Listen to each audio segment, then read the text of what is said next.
Uh-oh, we have 47 kilometers left and 40 kilometers of estimated range left, which is 7 kilometers difference. There are no chargers between here and there. I think, let's hope we can generate 7 kilometers of energy. We are descending and hopefully gaining some kilometers, because it has said that we couldn't make it twice now, so we will see. Since the rear air conditioning doesn't exist in the ID.Buzz, we have our little friend in the front seat here, secured in a harness, and I'll disable the airbag, blasting max air conditioning, which he seems to enjoy. He's a little bit startled with sitting in a seat, but I'm sure he'll get used to it. We're charging up, getting ready for our trip to Bergen. We are at Circle K Sandvika, the same starting location as last time we went to Bergen. This time I'm starting with 92%, and I'm also going a different route due to natural disasters on the last route I took. So today we'll go a route which is approximately 100 kilometers longer than the last one. And I suspect that we need to charge once, and I don't even want to plan that charging stop. We'll just see how it goes along the way. I'm sure we will stop at a Tesla charger, because that's the most affordable charger, and there are plenty on this route. So this is the 2023 ID.Buzz. This is the short wheelbase option, since the long wheelbase option is not out yet, of course. I have some coffee and water, and I have my dog here, which will be seated on the front seat, because this is the only place with air conditioning. There is no air conditioning in the rear here or side vents. So this car is not recommended for dog owners who want to have their dogs in the middle row or in the trunk. We'll just go and have a quick stop on the way to drop off some packages, and then I'll be on my way to Bergen. This is the first stop, so I'll just film a quick video here. So this we have 65% left. We have driven 107 kilometers with average efficiency of 190 watt-hour per kilometer, which is pretty good. There are so many closed roads, so I need to make sure we are on the right course when driving. There are chargers over there, but we will not charge just yet at 65%. I'll just wait a little bit.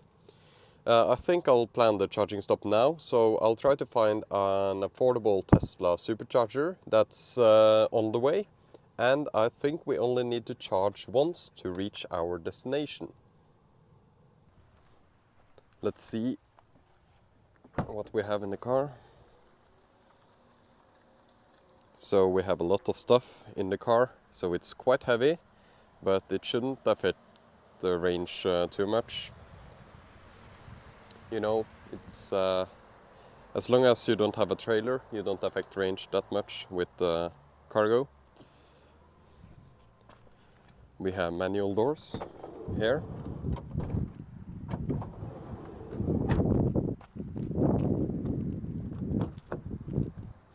He wants to get out. I'll take him out soon.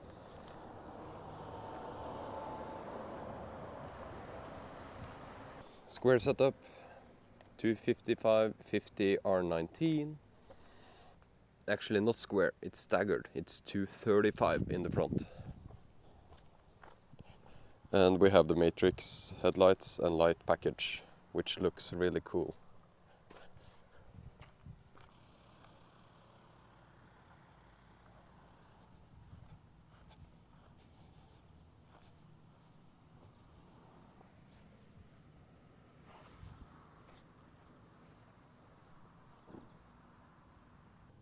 So I'll just get going and I'll keep you updated along the way.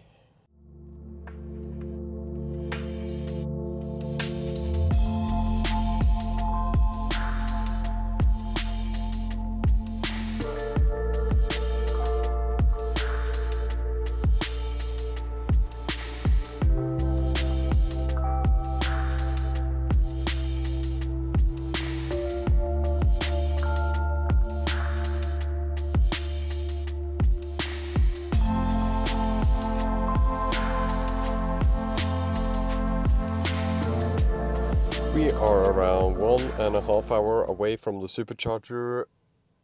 We have an efficiency of 195 watt-hour per kilometer. We have driven 206 kilometers, 3 hours and 20 minutes. We have 37% left.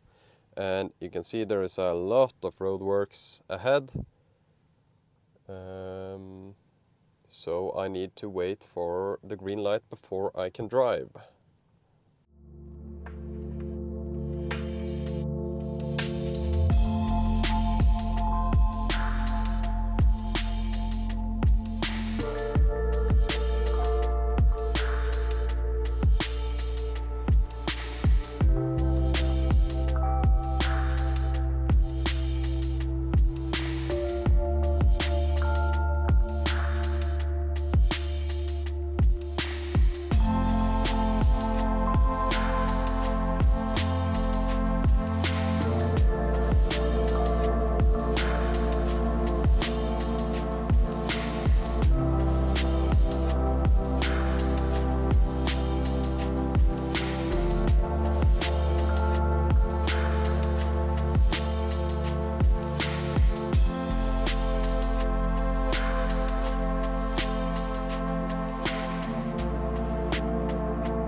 Around the same efficiency, 196 watt-hour per kilometer. It's beautiful here, nice weather. It wants me to stop at the charging stop for like 3 minutes, but I think it's conservative. It says it's 80 kilometers left, and we have 107 kilometers of range.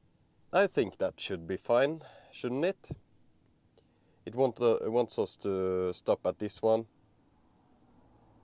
and charge, but yeah, we won't do that. We will just continue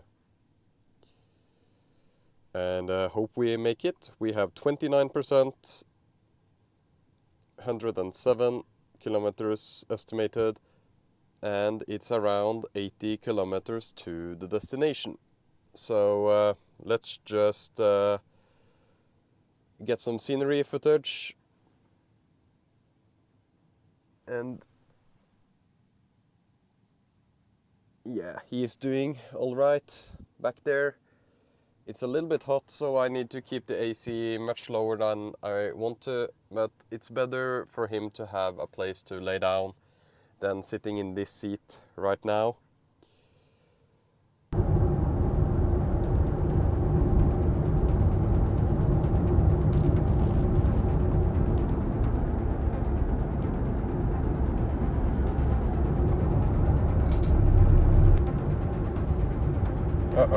We have 47 kilometers left and 40 kilometers of estimated range left, which is 7 kilometers difference.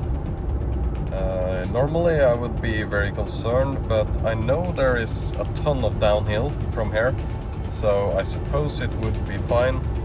There are no chargers between here and there, I think.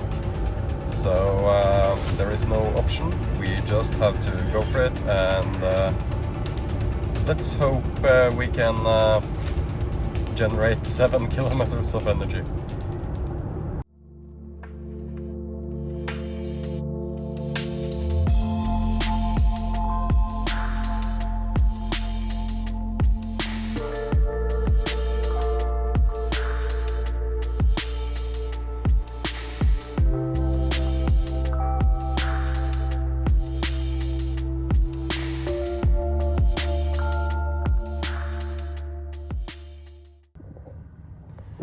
We are here at the beautiful Lardal supercharger.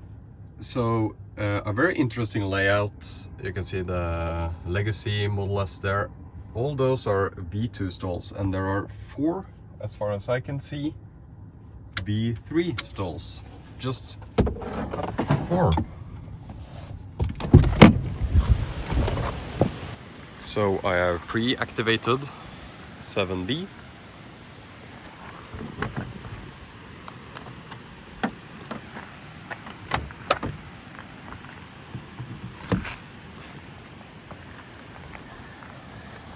We will see what kind of charging speeds we get. We chose the V3 stall because we can technically charge at 170 kilowatts. I think we can do this at these chargers.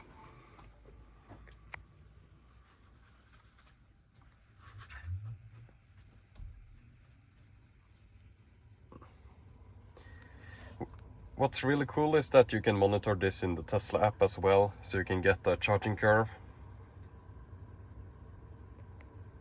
Let's see if it was worth going through to the V3 stall. Yes, it was worth it. Whoa, whoa, whoa, whoa. 177. That's awesome. Nice. And you can see the cool light.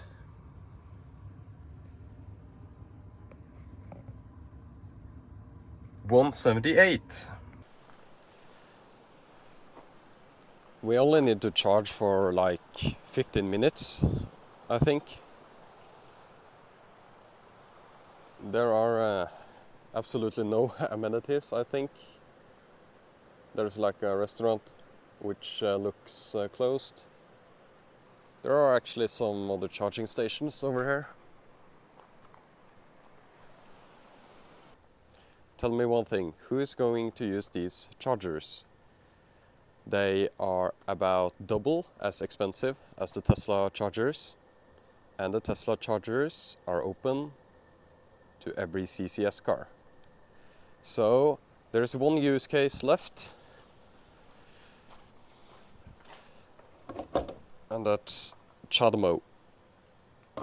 So Leaf owners, this is what you have left. The reason that we made it back here is that it was just downhill all the way, and we regained all the kilometers in the gasometer and we were fine.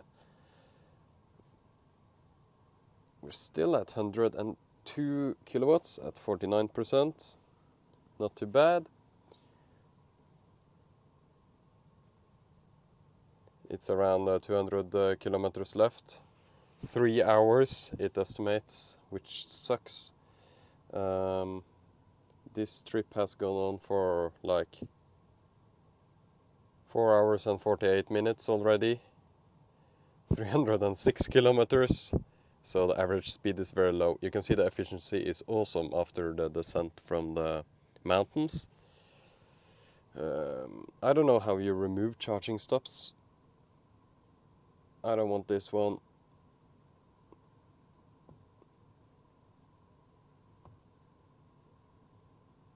I want to know how much I need to charge here, please. Okay, that's not possible.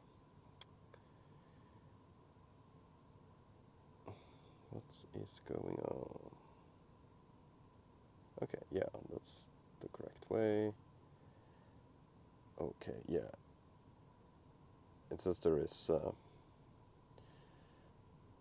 some roadworks and stuff ahead. So I guess we just need to get going to get home before midnight. I just told those guys that it was cheaper than with the Tesla superchargers and much faster, but they had some problems with the Tesla app. But I'm sure they'll get it to work. It's a much better solution than relying on just one network, when you can rely on 2 networks. Also, the Model 3s have a tendency to park at the 150 kilowatt V2 chargers.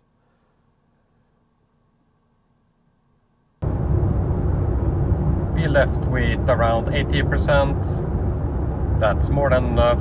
I just helped out those guys with charging and explained what you needed to do, that you just used the Tesla app, and they were able to charge their BMW iX1, which they had taken all the way from the Netherlands. That proves that the charging networks in Europe makes it possible to just travel about anywhere with almost any electric vehicle. We are in Voss now. This is our efficiency, 184 watt-hour per kilometers per over 400 kilometers. We have around 140 kilometers left to go. Look at this beautiful ambient light. I put Pekko here. I made a bed for him. I think he's happy about that. And here you can see the ambient light, which looks really nice. I'm going to buy some stuff to eat, and then I'll continue on. Okay, 2 to 3 hours left in this 6 hour and 19 minutes drive. It has been so long, but pretty good efficiency, I would say. We are at 57%. We shouldn't need to charge before we are home, which is nice. So one charging stop. I'll try to get some video of the matrix headlights in action. So we will try those, because those are very needed when it's so dark outside.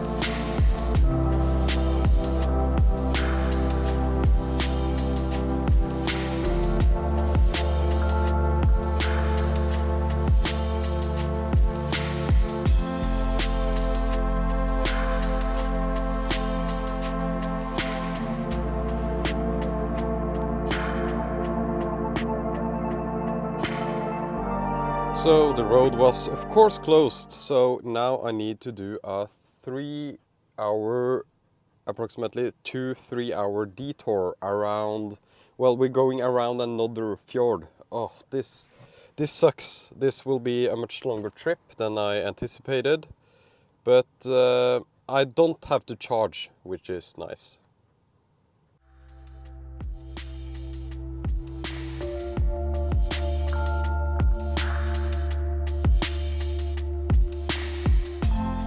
Have 23% left, 92 kilometers estimated range with, let's see,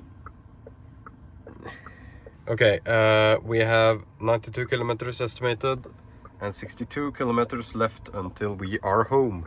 So let's see if this is doable. We have been on the road for 8 hours and 22 minutes.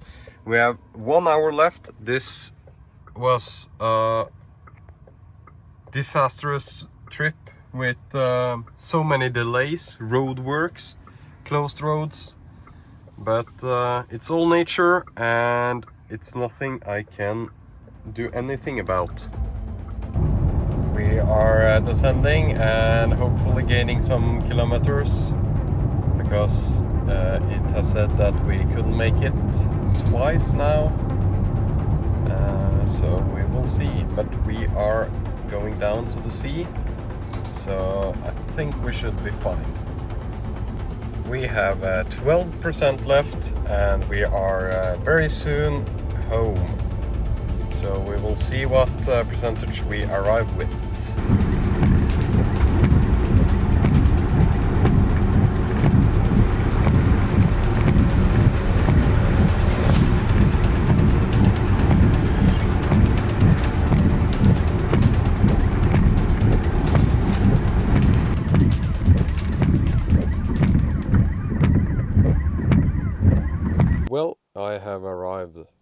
day, 9 hours and 33 minutes on the road, only 583 kilometers, 188 watt-hour per kilometers, pretty good.